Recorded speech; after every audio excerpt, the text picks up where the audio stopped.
I'm Leo Walder for Kit Guru. When you buy your new Acer Predator 21X laptop, it comes in this impressive Pelican hard case to make sure it arrives in perfect condition. Was that okay? Focus good? Yeah? Okay, great. And that's a good idea because this laptop costs £9,000 in the UK and weighs just under 9 kilos. You know we're doing this all wrong, don't you? I'm being far too negative. Look, this is the only 21.5-inch screened laptop in the world, correct? The only one with a curved 20.5-inch screen, is that right?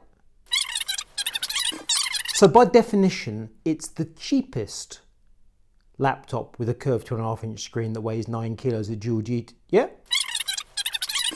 Okay. I'm Leo Walder for Kit Guru. Acer Predator 21X is the cheapest laptop in the world with a curved 2.5-inch screen that has dual GTX 1080 graphics cards and a Core i7 and weighs just under 9 kilos and has a pair of huge power bricks and comes in its own luggage. The cheapest laptop with that specification. Fact. And as the Acer Predator 21X starts to run Time Spy, let's go through the specification because every single aspect of this laptop is enormous. But there is a quick way to sum it up, which is that effectively it's an MSI Titan with a damn great screen. That's the easiest way of cutting to the chase. The screen is a 21-inch ultra-wide screen, 2560 by 1080. It's got a 120 Hz refresh rate. I note the specification actually says 120 gigahertz, but let's pass that by. 120 Hz refresh rate. It's IPS technology. It has G-Sync, which means that every benchmark I've run, it's popped up with a warning which is disable G-Sync in order to get the best score. Just out of curiosity, I ran the tests with and without G-Sync, and actually G-Sync made next to no difference to benchmark results, which is a good thing because it means obviously you can expect the 120 frames per second to be absolutely minty fresh and beautiful condition. So G-Sync on and you lose no performance worthy of the name. Going through the rest of the spec, we've got the one mildly questionable part of this laptop is the Core i7 7820HK, which means that it's a mobile processor rather than a desktop processor. I don't understand why it's not a full-on Kaby Lake. I mean, clearly it's related to the chipset, the socket, the motherboard, but the chassis is huge. It's over 80mm in thickness. There's enough space in this thing to put any processor they want. Frankly, they could probably put an LGA 2011-3 in it. Mobile processor, albeit an overclockable, very fast processor. Dual GTX 1080s in SLI. They're also overclockable using the Acer software, should you choose to do so. And then apparently 64 gigabytes DDR4 2400 megahertz memory. I say apparently because this laptop's actually got 32 gigabytes rather than 64 gig. Now, it so happens Acer's gone out of their way to point out that there are going to be 300 of this laptop, although brackets, perhaps more if they sell more, but 300. And then this panel will have a number on it to show which version you've got. So you've got one of, well, not one, you've got number 128 of 300 or some such. This panel is not actually the standard panel. It doesn't match the pictures. It's a custom part, and also it doesn't have a number on it. So there are apparently 300 in existence, or will be, or might be, or whatever, but this is been going around the shows and it's essentially a unique spec on the low end of the scale. Also, the SSDs inside, they're meant to be Toshiba, well, they are Toshibas, but they are 2x256 gigabytes in RAID 0. They're meant to be 2x512s, giving you a terabyte of SSD, so I've got half a terabyte. Can't complain, certainly doesn't hurt performance. Loads of storage. There's also a laptop drive in there to give another terabyte of backup storage for your games. What else? The cooling system. I would like to have properly seen the cooling system. That panel there is transparent. I can see one of the fan hubs whirring away. It would be kind of nice to see the other one under there.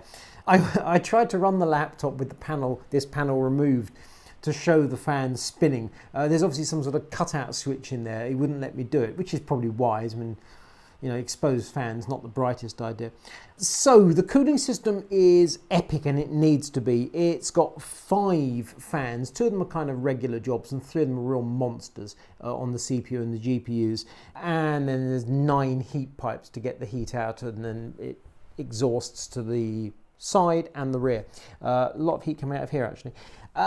All works absolutely formidably, but then with a really thick chassis, there'd be no excuse if it didn't. Amusingly, the fans idle at 500 RPM and they start to ramp up from there. When they're sort of running a bit harder, they might go up to 1,000. You can turn the fans on manually to full on to give maximum cooling. 4,200 RPM, that's quite loud. I'll show you that later on. Going through the rest, you've got killer networking, so Double Shot Pro, which is a combination of Ethernet and Wi-Fi, works very well. The killer Wi-Fi is very good. The Ethernet, frankly, is Ethernet, absolutely great. Audio is actually pretty good. You've got a whole bunch of ports and connectors, USB 3s as you'd expect. You've also got a Thunderbolt 3. HDMI 2.0, DisplayPort x2, also supports G-Sync, and then various ports and connectors. Battery life surprisingly not bad either, which is a bit of a joke, because when all said and done, you're not going to buy, well, you're probably not going to buy this altogether, £9,000, $9,000 or 10,000 euros. So the money is just, absurd. The laptop is frankly absurd. The weight is absurd. You're not going to buy this as a laptop. I actually started this review thinking to myself, there's no way on this earth I would buy this laptop. Well, there isn't. I mean, I'm not going to buy it. But were someone to give it to me, it does actually have a function, which is I can imagine taking this off to a show such as Computex and bunging it in my checked baggage to go in the hold and using it as a mobile workstation at the other end. The idea of this laptop, so I can do video editing, is actually quite appealing. I'm not saying for a second it makes any sense in terms of value for money, but it does have a place on this earth. However, it is being positioned, if positioned is the correct word, as a gaming laptop, and in that respect, it delivers admirably. I mean, depending on which game you play, obviously, you're going to get varying results. But all the 3D Mark scores are just epic. When you run through Ashes of the Singularity, looking at 70 or 80 frames per second. Rise of the Tomb Raider, on the other hand, was 141. Now, I was testing those at Full HD 1920 by 1080, just so I could compare them with previous results. I did also play a few games at the native resolution of the panel, and they played perfectly well. One or two did slightly misbehave because it's such an odd resolution. You might have to watch out for that. Okay, let's just do a noise check and show you, or let you hear rather, what those fans sound like when they're working hard for a living. This is Acer's Predator Sense monitoring software. It does a bunch of things, including controlling the lighting in the mechanical switch keyboard. There's RGB per key lighting. You can do all sorts of things. It's Cherry MX brown switches. The keyboard works absolutely fine, just as you'd expect. The lighting control is actually quite amusing, works nicely. But this is the fan control part of the software. So at the moment, the CPU fan is running at 530, and CPU and GPU fans are running at 530 RPM, system fans for 1400, and it is essentially silent. And then we're going to ramp it up to max.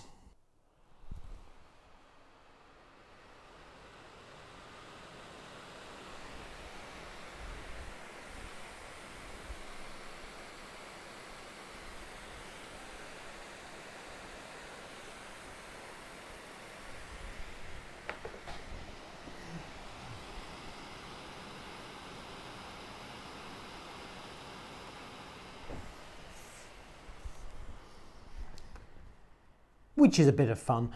Now, there's absolutely no need to use those fans in that mode whatsoever.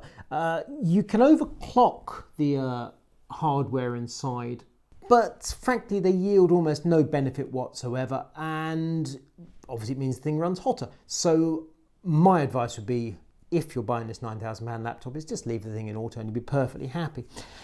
If we approach this as a buying decision, it's obviously crazy mad.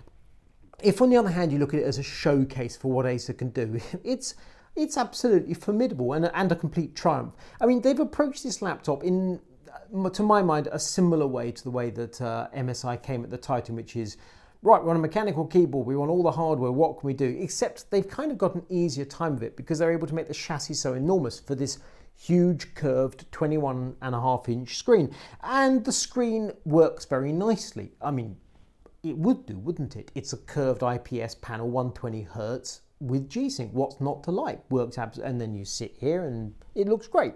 And then the chassis as a result is wide. They've also then said, well, what the heck, let's make it deep, so it's 83mm thick. It's got all the space in the world for all the cooling that you want. So they really, to my mind, haven't faced a huge challenge. Now, unfortunately, to get to the actual guts of the cooling, I have to basically dismantle the thing. There's an access hatch here, one on the bottom that shows you a bunch of the hardware, memory, SSDs, and the hard drive, and a few empty bays. Getting into that easy peasy, but to actually see the innermost parts, you have to pull the thing apart. This is the only Predator 21X in the UK, so I haven't pulled it apart. But the sort of thing they've done, just to show you what they can do, for example, the touchpad here. You can flip it over and bingo, you got a number pad. Now, I doubt that many people are going to use this laptop and think, if only I had a number pad, I've got to do a spreadsheet. It's possible, but I think it is most unlikely. So this to me is Acer showing off. How do we do this thing? You know, instead of having on those function buttons that converts the touchpad into a number pad, no. You're going to have a mechanical number pad, and that's what they've done. At one level, they're having fun. Another level, absolutely brilliant, but completely irrelevant because you're not going to buy this laptop because it's just crazy mad. But it is in many respects the ultimate laptop. It's the biggest, widest, heaviest, fastest, most wonderful laptop. The one thing I will say about it is, because it's air-cooled, it doesn't have quite the legs of the Asus GX800, which is water-cooled, and therefore you can push the clock speeds without hurting the hardware. But whatever, I mean, it doesn't really matter. They're playing slightly different sports, those two laptops. So this laptop, although it is the ultimate gaming laptop, to my mind, it's actually a perfectly sensible workstation, albeit at a crazy price. I would love to use this laptop for video editing, but that ain't gonna happen. If you like this video, thumbs up. If you don't, thumbs down. If you want more from Kit Guru, click to subscribe. I'm Leo Warder for Kit Guru. This is Acer Predator 21X.